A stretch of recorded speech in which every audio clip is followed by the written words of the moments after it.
3 days. That's how long the feeling lasted. A new phone, a new camera. I already have everything I need. So what am I actually buying? The device, or is it the feeling that comes with it?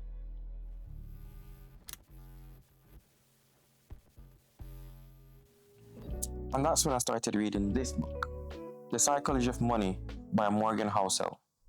There's a chapter about how the goalposts keep moving. It's called Never Enough. It basically talks about how we always want a little more than what we have.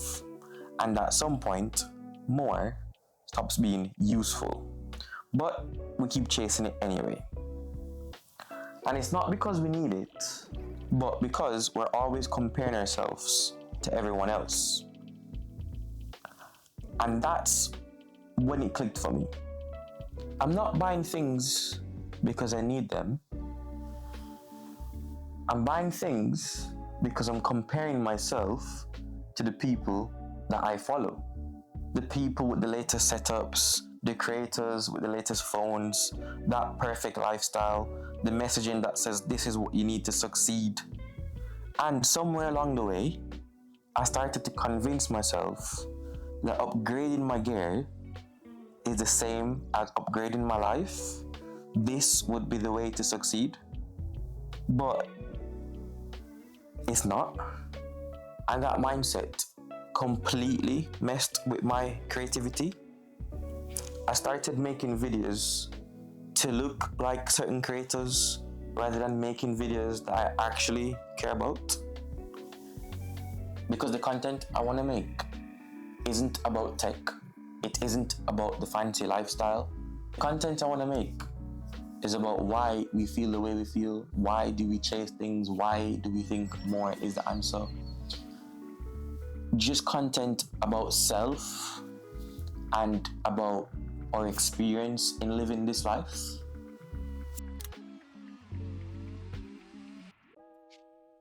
So how do I stop this? How do I stop this feeling of always wanting the next thing? Well, I don't think the answer is to stop buying things altogether. I'm not going to stand here and say I'm now a minimalist, or I'm going to throw away all the stuff. I think it's about replacing the hit, replacing the dopamine with something that actually lasts.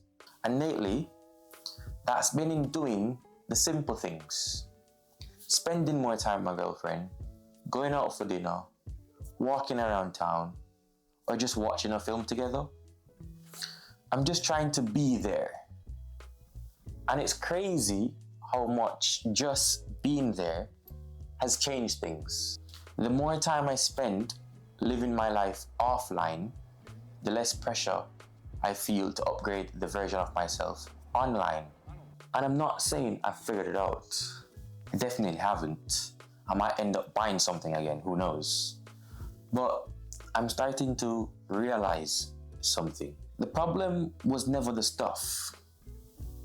It was what I was hoping the stuff would fix. I was buying things to feel creative, to feel successful, to feel like I was moving forward. But none of that comes from out of a box. So am I gonna do this then? Well, I'm keeping it, of course. I just know now that I'm not buying things to feel something. I'm not expecting it to change my life. Because I think that's the trap. We buy things hoping they'll make us into the person we want to be. But becoming that person isn't about what we own. It's about what we do, what we create, and how we show up. I want to create things that matter, not just create things that look good. I want to explore new ideas, not just show off gear. And maybe you're watching this and thinking, well, what if I do need the next thing? Well, maybe you do. I don't need situation. But just ask yourself, what am I actually buying? What am I hoping it will fix? And I'm still trying to figure it out.